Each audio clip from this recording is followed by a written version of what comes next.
कभी आपने ऐसी महिला को देखा है जो भीड़ में रहने के बजाय कुछ समय अकेले बिताना पसंद करती है, जिसे हर शाम दोस्तों से मिलना जरूरी नहीं लगता, जो बिना किसी के घंटों अपने साथ रह सकती है और जिसे अपने कमरे की शांति किसी बड़ी पार्टी से ज्यादा सुकून देती है। लोग अक्सर इसे देखकर कहते हैं, शायद ये बहुत इंट्रोवर्ट है या लोगों से ज्यादा घुलना मिलना पसंद नहीं करती। लेकिन मनोविज्ञान यहाँ एक दिलचस्प सवाल उठाता है, क्या अकेले रहना वास्तव में लोगों से दूरी है या फिर उसके पीछे खुद के साथ एक ऐसा रिश्ता छिपा है जिसे हर कोई समझ नहीं पाता? क्योंकि कुछ महिलाएं अकेलेपन से भागती नहीं है बल्कि जानबूझकर उसे चुनती है, और इसके पीछे सिर्फ पर्सनैलिटी नहीं बल्कि इमोशनल नीड्स, बाउंड्रीज और इनर प्रोसेसिंग का गहरा संबंध हो सकता है। तो आखिर ऐसी महिलाओं के अकेले समय बिताने के पीछे क्या चल रहा होता है? सबसे दिलचस्प बात यहीं से शुरू होती है। अक्सर अकेले समय बिताने वाली महिला को लोग एंटी सोशल या बहुत रिजर्व्ड समझ लेते हैं, लेकिन कई बार वास्तविकता इसके बिल्कुल उलट होती है। वह लोगों से नफरत नहीं करती, बस हर इंटरैक्शन के बाद खुद को थोड़ा रिचार्ज करने की जरूरत महसूस करती है। कुछ लोग बाहर की दुनिया से एनर्जी लेते हैं, जबकि कुछ लोग लगातार बातचीत, सोशल एक्सपेक्टेशंस और दूसरों की इमोशनल एनर्जी के बाद अपने भीतर लौटकर संतुलन बनाते हैं। यही कारण है कि ऐसी महिला पूरे दिन लोगों के बीच रहने के बाद अचानक शांत हो सकती है। वह किसी से नाराज नहीं होती, बस उसका माइंड प्रोसेसिंग मोड में चला जाता है। वह दिन भर हुई बातचीत को याद कर सकती है, अपने इमोशंस को समझ सकती है और यह सोच सकती है कि वास्तव में उसे क्या महसूस हुआ। यहाँ एक महत्वपूर्ण अंतर है। अकेले रहने की इच्छा हमेशा लोनलीनेस नहीं होती।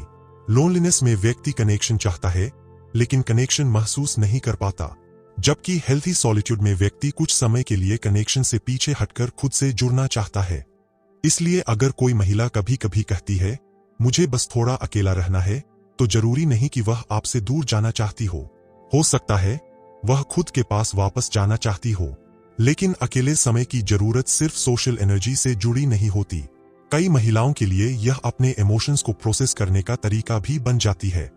जब कोई अनुभव उन्हें परेशान करता है तो वे तुरंत किसी दोस्त को फोन करके अपनी पूरी कहानी बताने के बजाय पहले खुद से पूछ सकती है, मुझे आखिर बुरा किस बात का लगा। यह बिहेवियर बाहर से ओवरथिंकिंग जैसा दिखाई दे सकता है, लेकिन हर बार ऐसा नहीं होता। कभी कभी मन को किसी इमोशन को समझने के लिए साइलेंस चाहिए होता है। किसी आर्ग्यूमेंट के बाद थोड़ी दूरी बनाना, किसी निर्णय से पहले अकेले बैठना या किसी रिश्ते को लेकर अपने थॉट्स क्लियर करना, ये सब इमोशनल प्रोसेसिंग का हिस्सा हो सकते हैं। और यही कारण है कि ऐसी महिला कई बार तुरंत प्रतिक्रिया नहीं देती।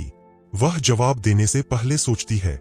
वह अपनी फीलिंग्स और सामने वाले के बिहेवियर को अलग अलग देखने की कोशिश करती है। लेकिन इसका एक दूसरा पहलू भी है। अगर यही अकेले रहने की आदत हर कठिन इमोशन से बचने का तरीका बन जाए, तो सॉलिट्यूड धीरे धीरे इमोशनल अवॉइडेंस में बदल सकता है। यानी स्वस्थ रूप में अकेलापन उसे अपनी फीलिंग्स समझने में मदद करता है, लेकिन अस्वस्थ रूप में वही अकेलापन फीलिंग से भागने का सुरक्षित कमरा बन सकता है। इसलिए असली सवाल यह नहीं है कि वह अकेले रहना पसंद करती है या नहीं। सवाल यह है, अकेले रहने के बाद क्या वह खुद को बेहतर समझती है या दुनिया से और ज्यादा कट जाती है। एक और दिलचस्प बात यह है कि ऐसी महिलाएं अक्सर अपने सोशल सर्कल को बहुत केयरफुली चुनती है। वे हर व्यक्ति के साथ क्लोज होने की कोशिश नहीं करती। कई परिचित हो सकते हैं, लेकिन वास्तव में भरोसा कुछ ही लोगों पर होता है। बाहर से यह सिलेक्टिवनेस कभी कभी एटीट्यूड लग सकती है, लेकिन इसके पीछे एक साइकोलॉजिकल प्रेफरेंस हो सकती है, क्वांटिटी से ज्यादा क्वालिटी ऑफ कनेक्शन। ऐसी महिला के लिए सिर्फ किसी के साथ समय बिताना पर्याप्त नहीं होता। उसे बातचीत में इमोशनल सेफ्टी, अंडरस्टैंडिंग और ऑथेंटिसिटी महसूस होना जरूरी लग सकता है। इसीलिए वह सुपरफिशियल कॉन्वर्सेशन से जल्दी थक सकती है, लेकिन किसी ऐसे व्यक्ति के साथ घंटों बात कर सकती है जिसके साथ उसे जेन्युइनली अंडरस्टूड महसूस होता है। यही वजह है कि उसके रिश्ते कम दिखाई दे सकते हैं, लेकिन जरूरी नहीं कि वे कमजोर हों। कई बार कम लोगों को चुनना इमोशनल स्टैंडर्ड्स का संकेत होता है। हालांकि यहाँ भी बैलेंस जरूरी है। हेल्थी सिलेक्टिवनेस का अर्थ है, मैं सोच समझकर लोगों को अपने करीब आने देती हूँ। अनहेल्थी आइसोलेशन कहता है, किसी को करीब आने ही नहीं दूंगी। दोनों बाहर से एक जैसे दिख सकते हैं। अंतर सिर्फ इतना है कि पहला बाउंड्री से पैदा होता है और दूसरा फियर से।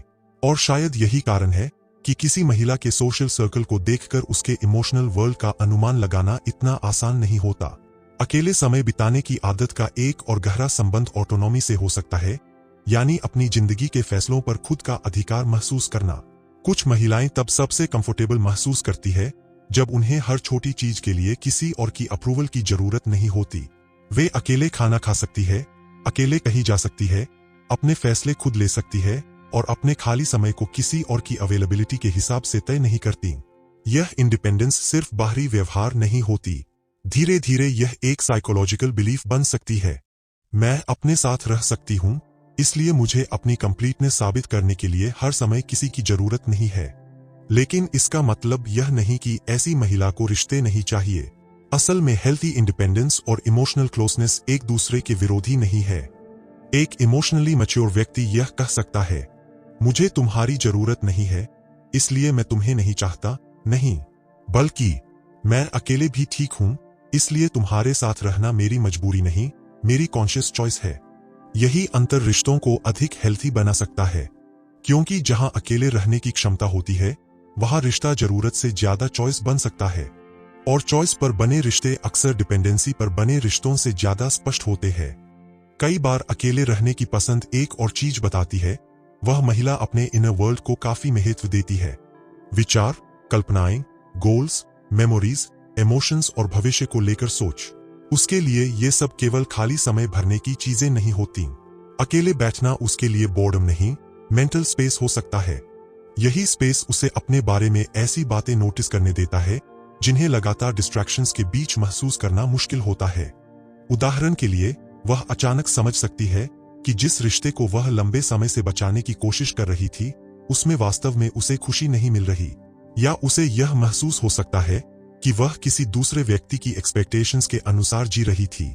सॉलिट्यूड कई बार इन अनकंफर्टेबल ट्रूथ्स को सामने ले आता है, लेकिन यही इसकी चुनौती भी है।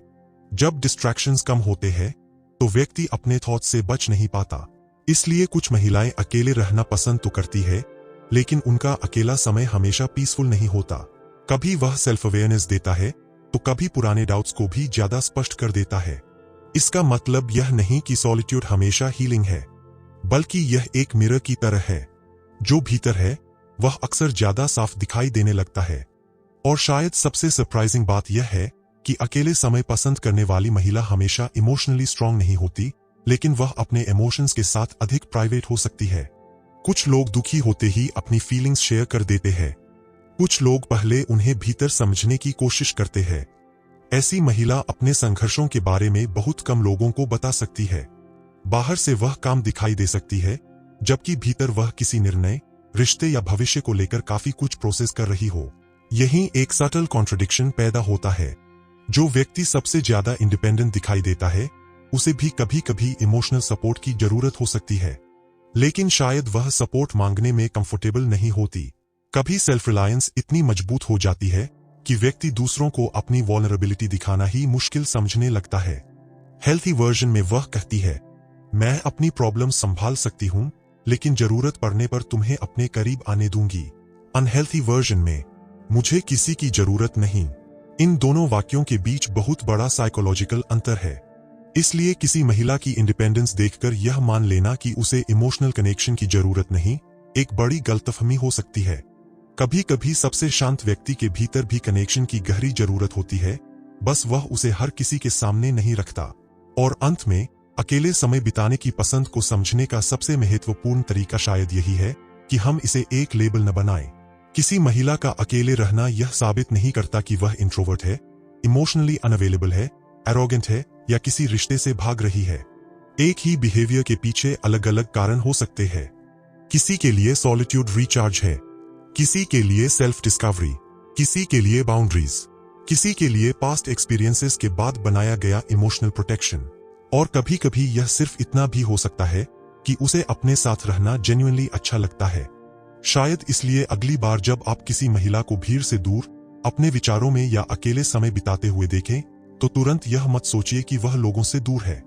हो सकता है वह खुद से दूर नहीं होना चाहती, क्योंकि मनोविज्ञान का एक गहरा सच यह है कि इंसान की इमोशनल मैच्योरिटी सिर्फ इस बात से नहीं समझी जाती कि वह दूसरों के साथ कितना समय बिताता है। कभी कभी यह इस बात से भी दिखाई देती है कि वह अपने साथ अकेले होने पर कैसा महसूस करता है। अगर आपको यह साइकोलॉजिकल पर्सपेक्टिव इंटरेस्टिंग लगा तो ऐसे ही ह्यूमन बिहेवियर और रिलेशनशिप साइकोलॉजी को समझने के लिए चैनल को सब्सक्राइब कर सकते हैं।